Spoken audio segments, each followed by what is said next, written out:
Our second session, dear brethren and sisters, is going to be on John chapter 20. प्रिय भाई और बहनों, हमारा जो दूसरा सत्र है वो यूहन्ना 20वें अध्याय पर आधारित होने वाला And है I'm going to be reading from verse 19 through verse 23. और मैं आपके लिए इसे पद 19 से लेकर पद 23 तक पढ़ने वाला हूँ। Another glorious section in the scriptures. और महिमा से भरा हुआ एक अन्य हिस्सा पवित्र शास्त्र में।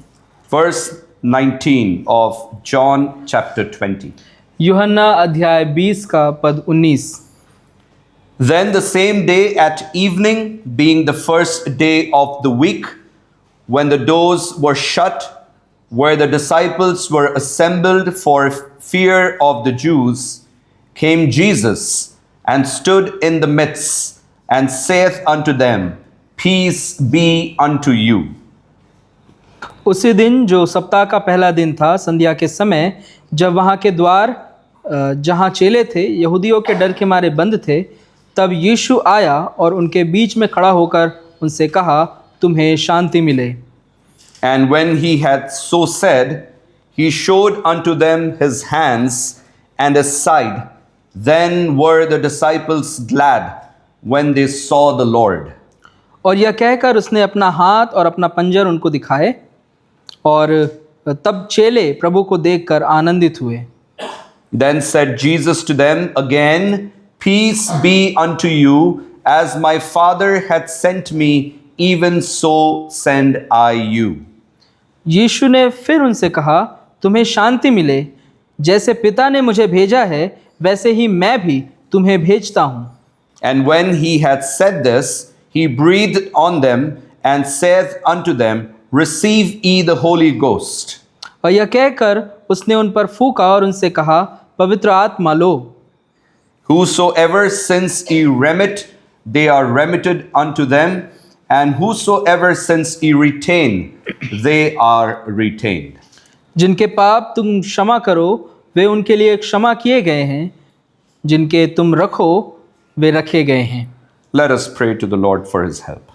परमेश्वर की सहायता के लिए आए उनसे प्रार्थना करें। Our Father in heaven, we come before thy mercy seat again this evening, my Lord, and we thank thee for the first session and for the clarity of scriptures, for the blessing that it gives, for the help of the Holy Spirit given to each one of us. It is a humble prayer that thou would continue to lead us and guide us by the power of thy Spirit in the clarity of thy scriptures, and help us to be conformed to the pattern of this word and not to the pattern of this world. And we pray that this help that we would enjoy all throughout the session would manifest itself in such a way that we would be able to walk according to the ways that thy scripture tells us. Help me, hide me behind thy cross. When my voice falls silent, may the word of Christ, word of God, continue to speak to his people. That is my humble prayer. In Jesus' name, amen. Amen. My dear brethren and sisters, the title for this message is The Risen Christ. प्रिय भाइयों और बहनों, आज के संदेश का जो शीर्षक है वो है पुनरुत्थित मसीह। Your peace, आपकी शांति, your power, आपकी सामर्थ and your joy. और आपका आनंद। The risen Christ is your peace, your power, and your joy. पुनरुत्थित मसीह आपकी शांति, आपकी सामर्थ और आपका आनंद है। I would like to start this session with a question. मैं इस सत्र की शुरुआत एक प्रश्न के साथ करना चाहूँगा। And the question is this: what you need most this afternoon or evening? और वो प्रश्न ये है कि आज के दोपहर या शाम को आपको सबसे अधिक किस चीज़ की आवश्यकता है? What do you need most right now? सबसे अधिक आपको किस चीज़ की अभी आवश्यकता है? Some of us might say that we have a need of peace in our lives. हमें से कुछ कह सकते हैं कि हमें अपने जीवन में शांति की आवश्यकता है। Some may say strength. और कुछ कह सकते हैं कि हमें सामर्थ्य की आवश्यकता है। Some may say direction.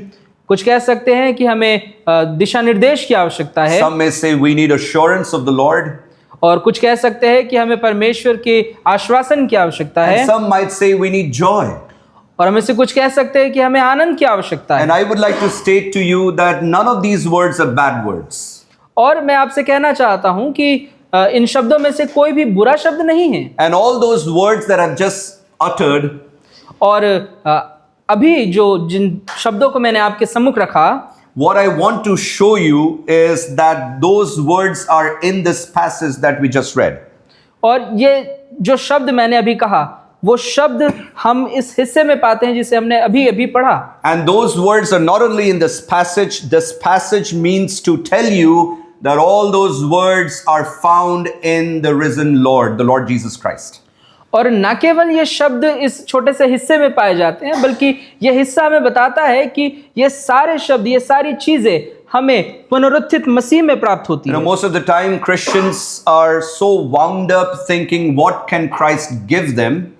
और कई बार मसीही इस बात की चिंता करते हैं कि मसीह हमें क्या दे सकते हैं। You know, most of the times we are thinking, what benefits can we enjoy from this fellowship with Christ? और कई बार हम ये सोचने लगते हैं कि इस परमेश्वर के साथ अपनी संगति के द्वारा हमें क्या लाभ मिल सकता है। But the question that we must ask to ourselves is, what is Christ to you and me? Who is he? परंतु सबसे महत्वपूर्ण प्रश्न ये है कि मसीह मेरे और आपके लिए क्या है। The portion that we just read a few moments ago, ये हिस्सा जो हमने अभी अभी थोड़ी देर पहले पढ़ा, let us try to understand the scene. What is happening really in that little portion? आइए ये जानने का प्रयास करें कि इस छोटे से हिस्से में वास्तव में क्या घटित हो रहा So है। it says the same day at evening. So it was the evening time. तो ये इस प्रकार से कहता, उसी दिन संध्या के समय, अर्थात ये संध्या का एक समय है, शाम का समय है। And then it says, being the first day of the week. और इस प्रकार से लिखा है, यह सप्ताह का पहला दिन है। Just a passing comment. अ, एक छोटा सा एक टिप्पणी देना चाहूंगा इस समय. Just a passing comment. And that comment is, do you understand why we do not meet on Saturday and we meet on Sunday? क्या आप इस बात में जानते हैं कि हम शनिवार को क्यों नहीं मिलते और संडे को क्यों मिलते हैं? Remember, Sunday is not the last day of the week. स्मरण करें कि रविवार का दिन सप्ताह का अंतिम दिन नहीं होता। Sunday is actually the first day of the week. रविवार का दिन सप्ताह का पहला दिन है। And sometimes people ask Christians, why do you not gather on Saturday? Why do you gather on Sunday?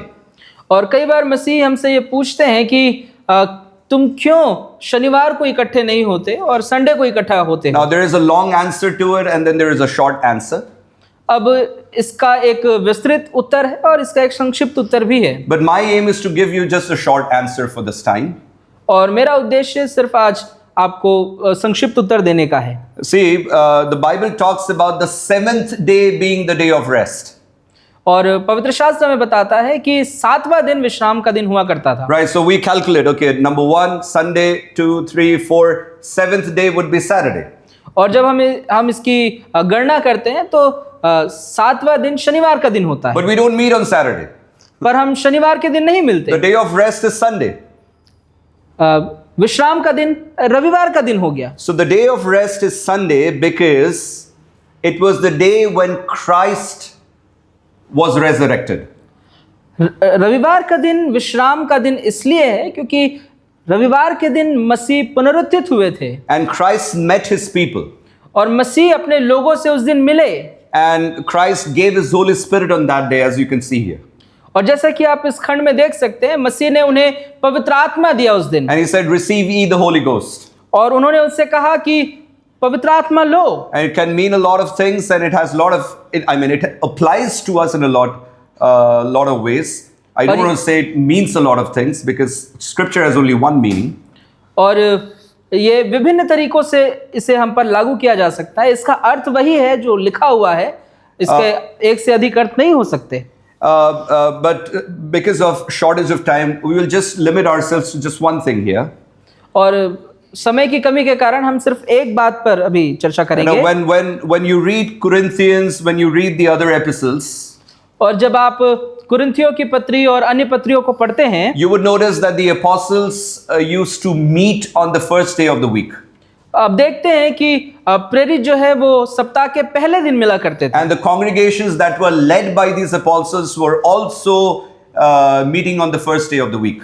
और इन प्रेरितों के द्वारा जो कलीसियाएं चलाई जाती थी, जो मंडलियां चलाई जाती थी, वो भी रविवार के दिन ही सप्ताह के पहले दिन मिला करती थी। So clearly there was a shift.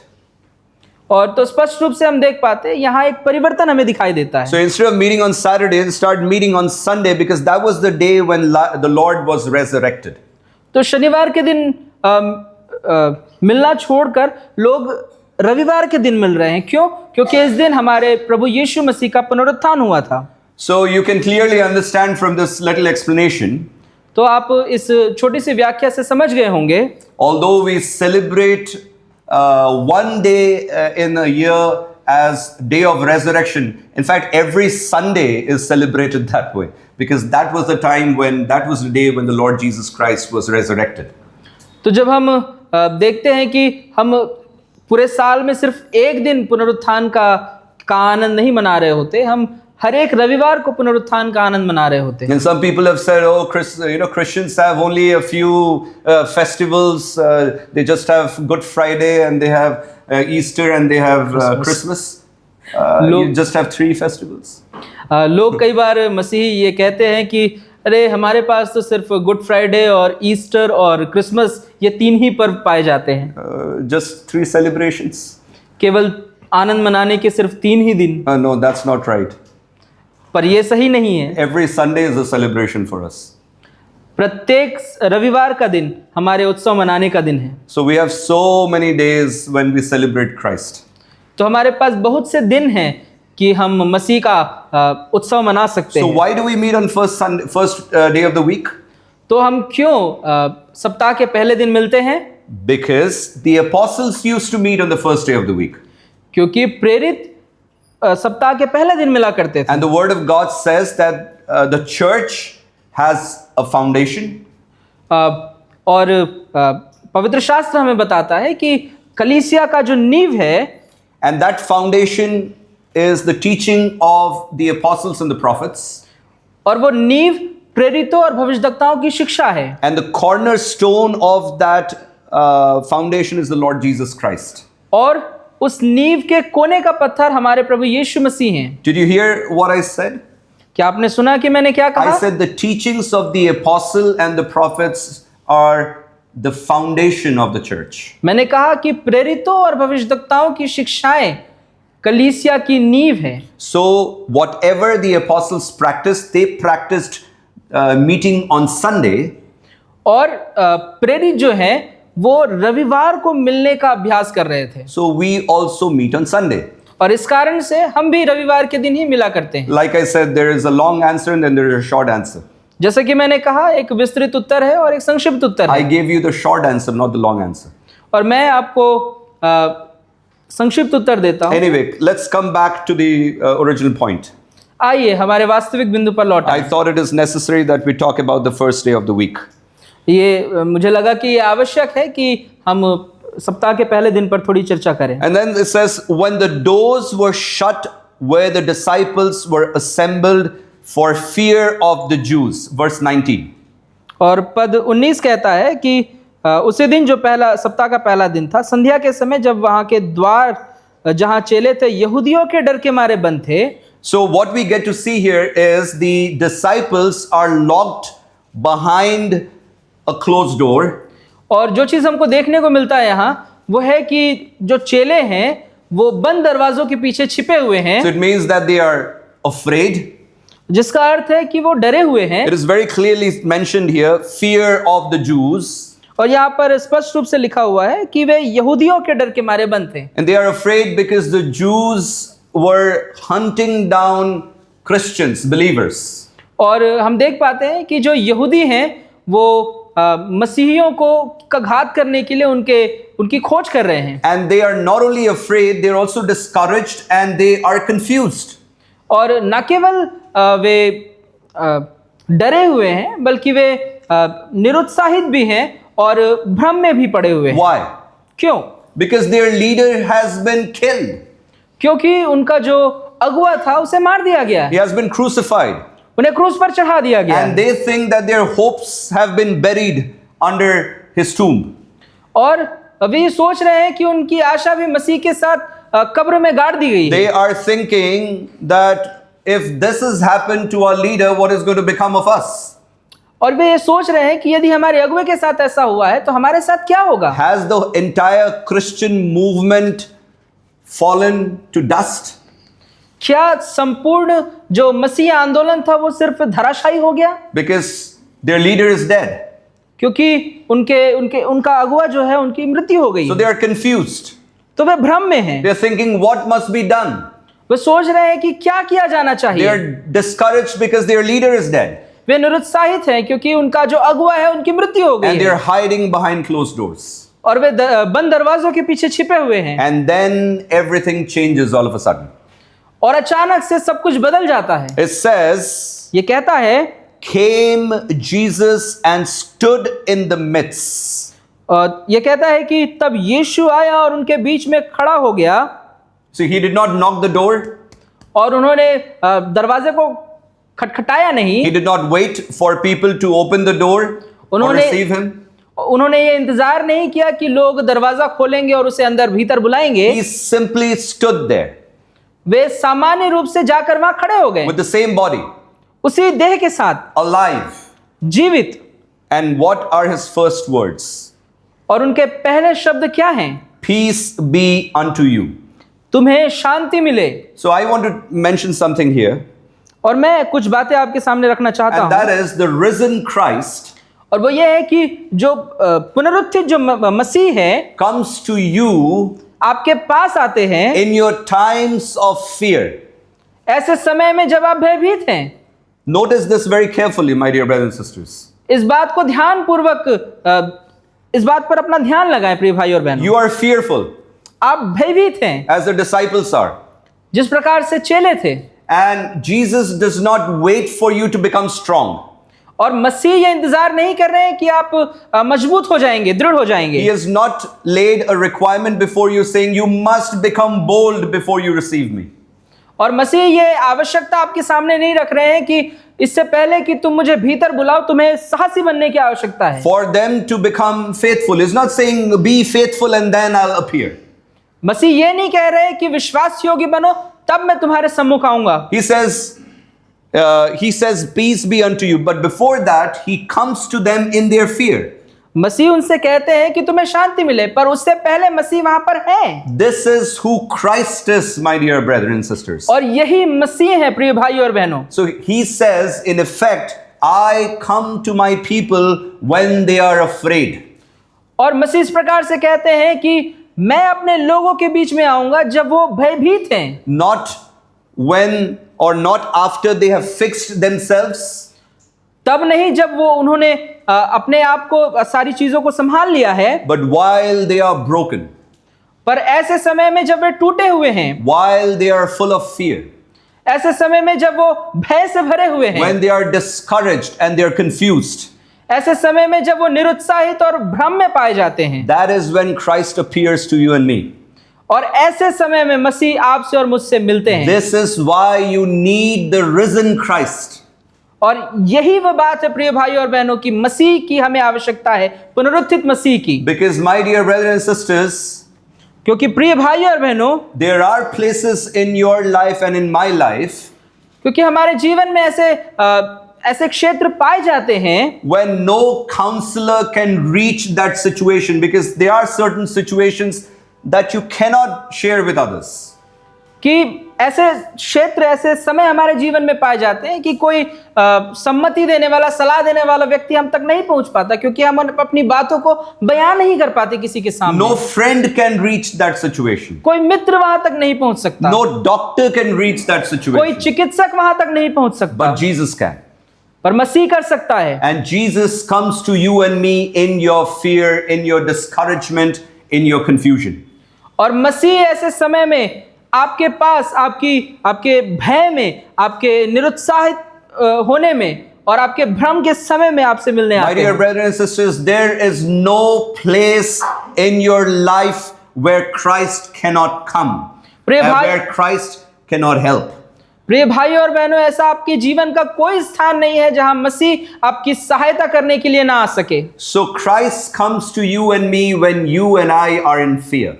प्रिय भाई और बहनों, तब मसीह ऐसे समय में हमारे जीवन में आते हैं जब हमारा जीवन भय से भरा होता है। Second, दूसरी बात, the gift of peace.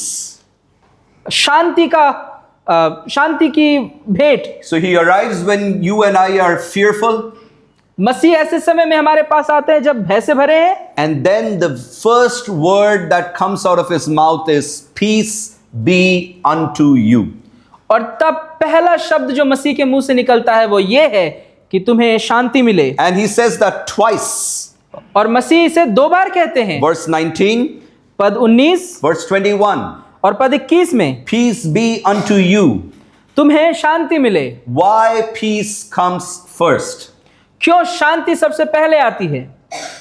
Because before power, क्योंकि इससे पहले कि आपको सामर्थ मिले, before you have any purpose, इससे पहले कि आपको कोई उद्देश्य प्राप्त हो, you and I need peace. आपको और मुझे शांति की आवश्यकता है। Because if you don't have peace with God, क्योंकि यदि परमेश्वर के साथ परमेश्वर और आपकी भी शांति स्थापित नहीं हुई है, everything else will be an attempt to earn it. हर एक वो चीज जिनका हम प्रयास करेंगे वो सिर्फ चीजों को प्राप्त करने का एक प्रयत्न मात्र रह I would जाएगा। like to explain this point a little. मैं इस बिंदु को थोड़ा समझाना चाहूंगा आपको। Sometimes in our lives when we are going through a sickness कई बार हमारे जीवन में ऐसे क्षण आते हैं जब हम बीमारी से गुजर रहे होते हैं, and we think if this sickness is lifted from our body, we will be comforted. और हम सोचते हैं कि यदि ये बीमारी हमसे ले ली जाए तो हम शांति का अनुभव करेंगे। Or we are going through a financial crisis and we think if this financial crisis is taken out, I will be comforted.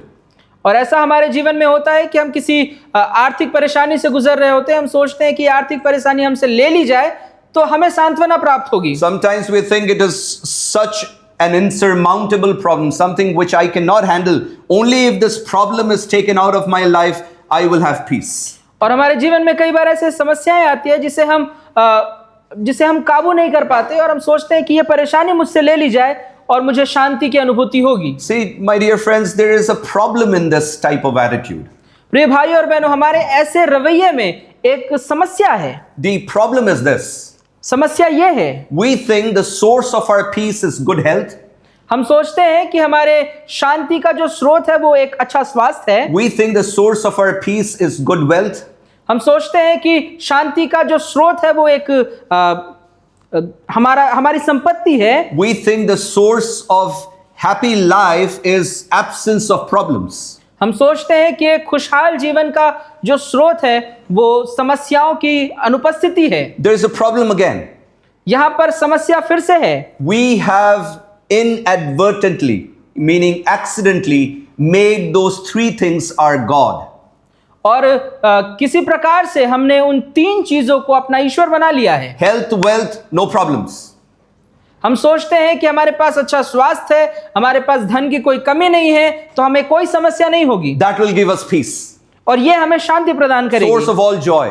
ये हमारे आनंद का स्रोत होगा। You see, accidentally you've made those 3 things your God.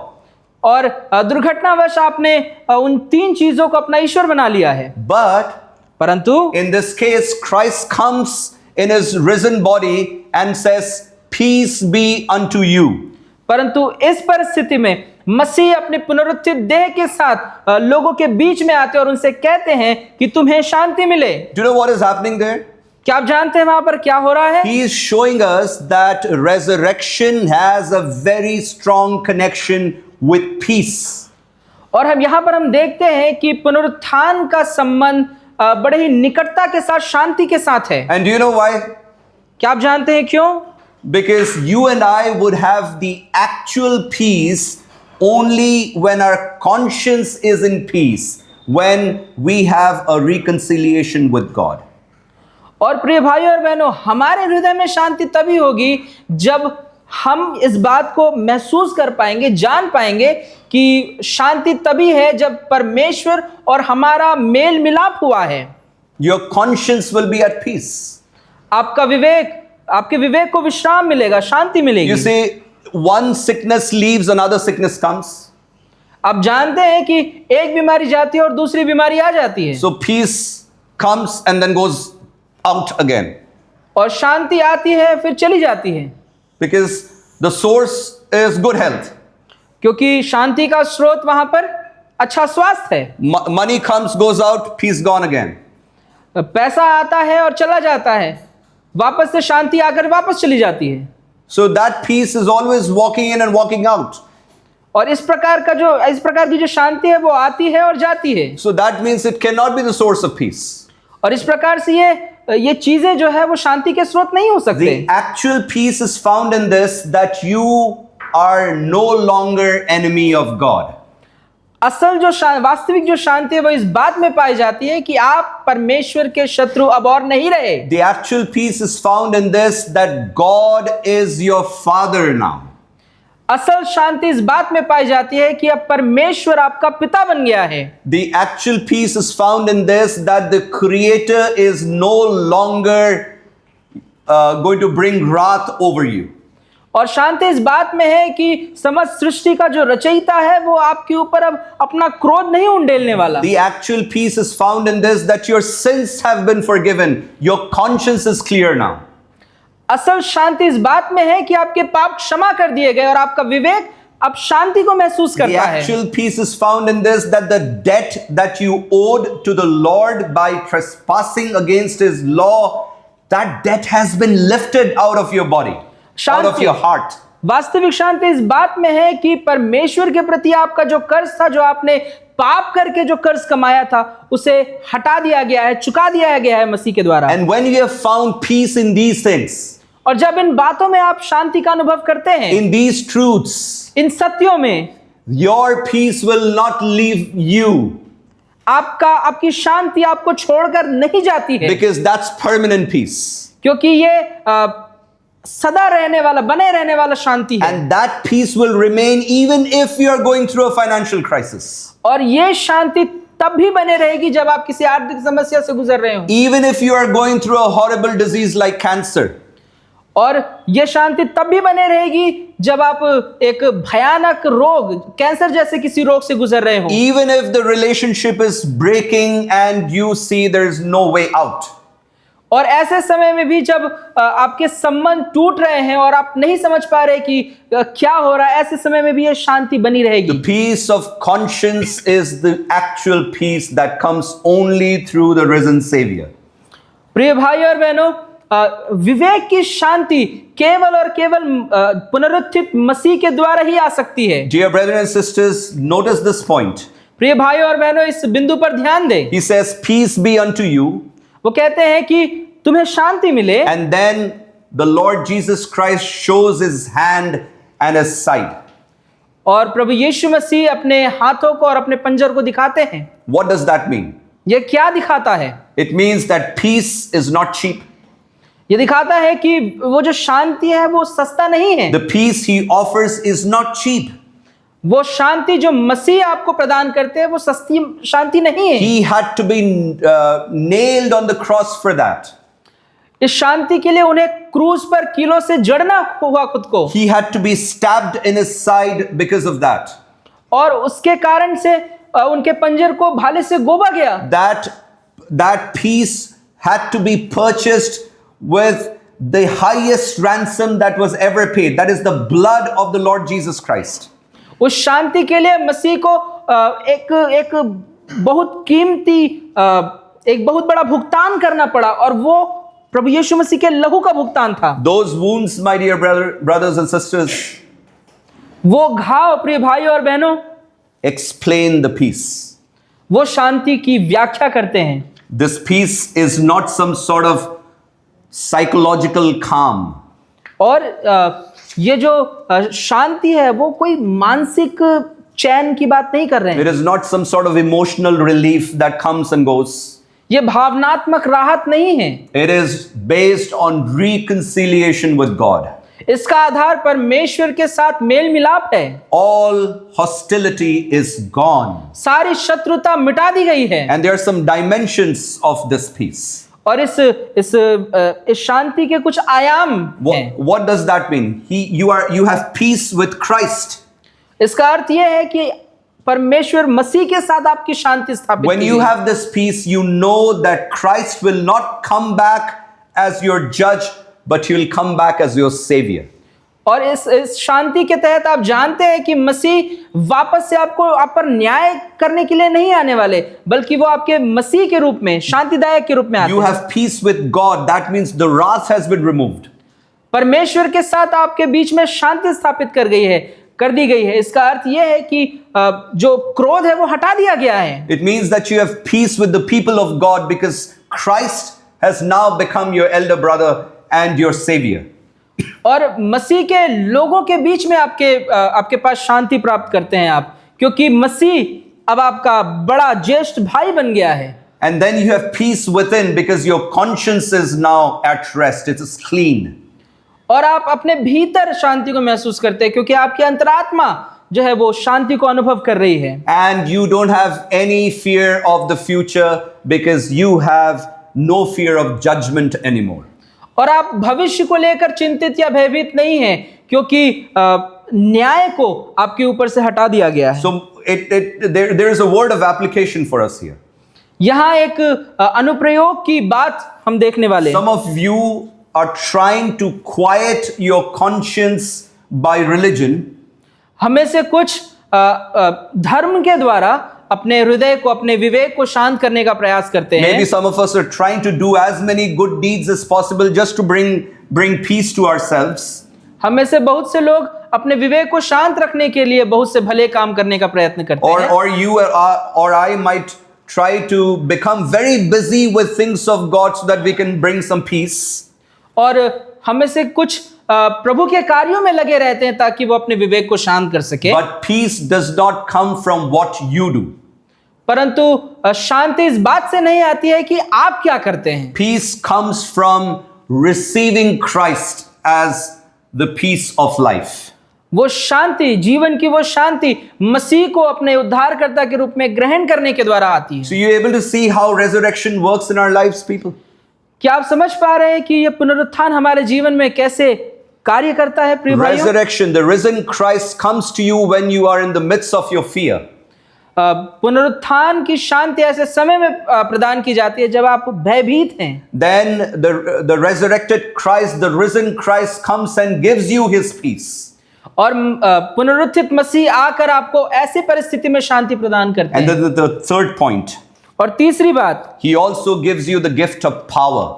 और वो सामर्थ का एक वरदान आपको प्रदान He's करते not हैं। only relieving you of your fear, वो न सिर्फ आपको आपके भय से छुटकारा दे रहे he's हैं, not only giving you his peace, वो न केवल आपको शांति प्रदान कर रहे he is हैं, also giving you his power that is based on the risen Christ.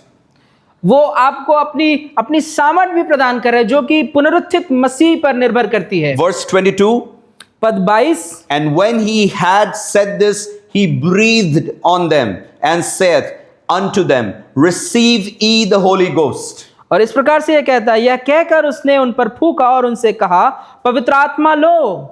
What does this mean, receive ye the Holy Ghost? इसका क्या अर्थ है जब वो ये कह रहे हैं कि पवित्र आत्मा लो?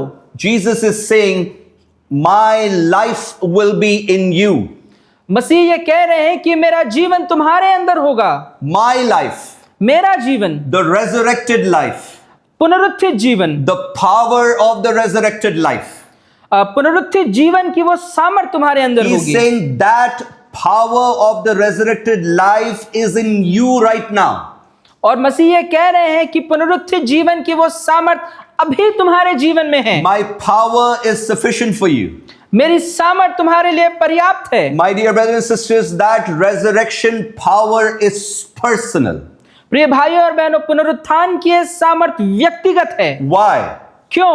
Remember, Christ has conquered death.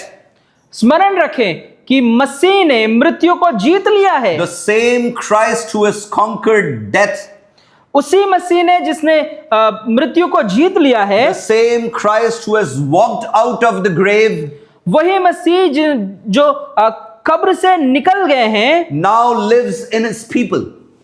अब अपने लोगों के भीतर निवास करते हैं। So it is not some sort of it's not a false promise that the Lord is making here. और यह कोई झूठी प्रतिज्ञा नहीं है जो परमेश्वर यहाँ पर कर रहे हैं अपने लोगों He से। is saying that I participate in your life. I live in you. और मसीह कहते हैं कि मैं तुम्हारे जीवन में भागीदारिता दिखाता हूं, मैं तुम्हारे भीतर रहता हूं। What does that mean? यह क्या दिखाता है? What does this mean that Christ now lives in you, the resurrected Christ? इस बात का क्या अर्थ है कि पुनरुत्थित मसीह अब आप में और मुझ में रहता है? It means that the power that Christ showed in his life is also in you right now. और इसका अर्थ यह है कि जो सामर्थ मसीह ने अपने जीवित रहते समय दिखाई अपने जीवन के द्वारा, वो अब आप में है। It means that even if loving someone will hurt you, you will still love that person because Christ lives in you. और जब आपके जीवन में ऐसा होता है कि आपका प्रिय व्यक्ति आपको चोट पहुंचाता है, तब भी आप उस व्यक्ति से प्रेम रखते हैं क्योंकि मसीह आपके जीवन में है। Because Christ is in you. क्योंकि मसीह आपके अंदर है। You see, he's saying, since I live in you, obedience, even if that obedience is going to cost you a lot, you will still have the power because I have done that and I live in you. और मसीह कहते हैं क्योंकि मैं तुम्हारे भीतर हूं, तुम आज्ञाकारी बनोगे, चाहे वह आज्ञाकारिता कितनी उसकी कीमत चुकानी क्यों ना पड़े, क्योंकि मैं तुम में हूं और इसलिए तुम आज्ञाकारी बनोगे। That's the Spirit of Christ working in you and me. और यह पवित्र आत्मा का वो कार्य है जो आप में और मुझ में कार्य करता And है। what he's saying is, since I live in you, my son, my daughter, enduring hardship is not easy, but I will be with you and you will last till the end. और परमेश्वर हमसे ये कहते हैं कि क्योंकि मसीह का आत्मा मुझ में और आप में है, हम कठिन परिस्थितियों में भी दृढ़ बने रहेंगे प्रिय भाइयों और बहनों, और ये हमारी आशा है। And that can be seen in Paul's and Silas's life. और यही चीज हम पौलुस और सिलास के जीवन में भी देखते हैं। You know what Paul and Silas went through? They were mocked. False accusations were made against them. और प्रिय भाइयों और बहनों, हम देखते हैं पौलुस और सिलास के जीवन में कि उनका ठट्टा उड़ाया गया और उनको बंदीगृह में डाल दिया गया। So they're in Ephesus. वो इफिसुस में हैं। And they are preaching the gospel of Christ. और वो मसीह के सुसमाचार का प्रचार कर रहे हैं। And far from them is this girl who has this demonic spirit in her. और उनसे कुछ ही दूरी पर वो स्त्रियां हैं जो दुष्टात्मा से ग्रसित हैं। And this girl is used of her owner to deliver some sort of fortune telling. और अपने मालिकों के कहने के द्वारा वो जो स्त्री है वो लोगों का भविष्य बताने का कार्य कर रही है। And remember, they have demonic spirits. और हम देखते हैं कि वहां वो स्त्री जो है वो दुष्टात्मा से ग्रसित है। And Paul is there for a few days, but this girl keeps saying, look at this man, he is the servant of the Most High, the servant of the Most High. और वो स्त्री पौलुस के विषय में ये कह रही है कि देखो इस पुरुष को, क्योंकि ये सर्वशक्तिमान परमेश्वर का दास है। And Paul, after some time, he has had it. I mean, that's enough. That's what he thought. और कुछ समय के बाद पौलुस ये विचार करता है कि अब बहुत हो गया है। So what does he do there?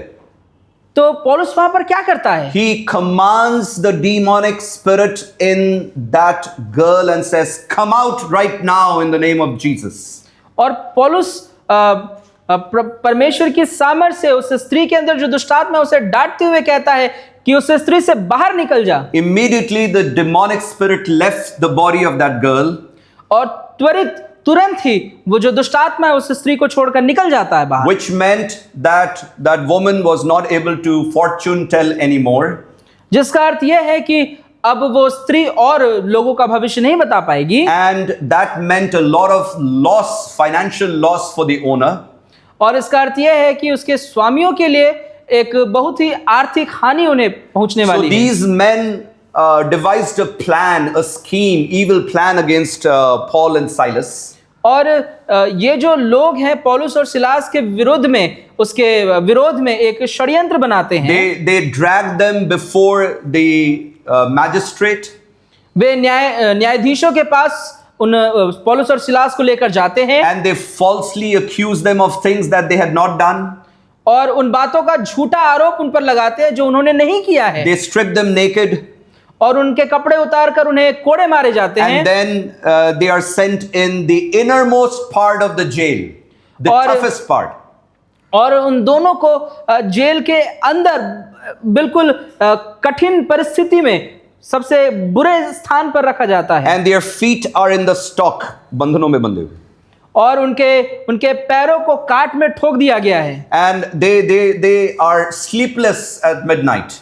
और मध्य रात्रि में उन्हें नींद नहीं आ रही, वो सो नहीं पा रहे हैं, And they are probably even hungry at that moment. और उस समय वो भूखे भी रहे हैं, And they have been beaten. और उन्हें पीटा भी गया है। And what are they doing at that moment? और ऐसी परिस्थिति में वो क्या कर रहे हैं? They are singing for the glory of God. वो परमेश्वर की महिमा के लिए गीतों को और भजनों को गा रहे हैं। Silas and Paul were singing. पौलुस और सिलास गीतों को गा रहे हैं, And it says that they were singing hymns. और इस प्रकार से लिखा हुआ है कि वो भजन गा रहे हैं। They were not singing Psalm, Bhajan Sahita. हाँ, वो भजन संहिता नहीं गा रहे, They were singing hymns. वो हिम्स अर्थात भजन और गीत गा रहे हैं, Somebody must have written them. और किसी ने तो उसे लिखा है, We don't know who wrote them. और हम नहीं जानते कि कौन उसे लिखा। But the point here is पर जो बात यहाँ पर यह है that they were aware of that hymn, that they had that hymn by hearted. और वो इतने अच्छे रीति से उस भजन गीत को जानते हैं कि उन्हें वो कंठस्थ है, And they are singing when they are being persecuted. और जब वो सताए जा रहे हैं वो गीतों को गा रहे हैं। And what happened after that? उसके पश्चात क्या होता है? There was an earthquake. वहां एक भूकंप आती है, The door of the jail flung open. और जो उस बंदीगृह के जो द्वार है वो खुल जाते हैं, And the jailer comes running. और जो दरोगा है वो दौड़ते हुए आता And he है, thinks that Paul and Silas have fled. और वो सोचता है कि पौलुस और सिलास भाग गए होंगे, But they were not. पर वो नहीं भागते। They were there, right there. वो उसी स्थान पर पाए जाते हैं। Do you know why? आप जानते हैं क्यों? Because the power of the resurrected Christ was working in them. क्योंकि पुनरुत्थित मसीह की सामर्थ उनके जीवन में कार्य कर रही है। Just imagine if this were to happen to us अब कल्पना करें यदि ऐसी कोई चीज हमारे साथ घटित होती and we get jailed और हमें बंदीगृह में बंद कर दिया गया and होता, something of this sort happened to us. और इसी प्रकार की कोई घटना हमारे साथ होती, Earthquake takes place, भूकंप होता, jailer comes running, दरोगा दौड़ते हुए आता, thinking that these people must have fled, ये सोचते हुए कि वो लोग भाग गए होंगे, picks up his sword, अपने तलवार को उठाता tries to kill him, और- kill himself. और अपने आप को मारने की कोशिश करता। What we would have done? हम क्या करते? We would have sat silent there, क्या हम वहां पर चुपचाप बैठे रहते, thinking, what a testimony would it be for us? ये सोचते हुए कि कितना अच्छा गवाही होगा ये हमारे लिए। You know, God saved us in such a way that the jailer took his life by his own hand. और हम ये सोचते हैं कि कैसा महान योजना परमेश्वर ने बनाया है कि दरोगा ने खुद की ही जिंदगी ले ली, And we would have gone on the square of the road, और चौराहे पर जाते, हम चौराहे पर जाते, and would have said, look at us, God has saved us and the jailer is dead. और हम ये कहते हैं कि हमें देखो, परमेश्वर ने हमें छुड़ा लिया है और दरोगा ने अपने आप को मार लिया। Look at the power of God. परमेश्वर की सामर्थ को देखो। The power of God is not seen in killing people. परमेश्वर की सामर्थ लोगों को मारने में दिखाई नहीं Do you know देती। what? The power of God is seen in forgiving people. परमेश्वर की सामर्थ इस बात में दिखाई देती है कि वे लोगों को क्षमा करते हैं। I am the living example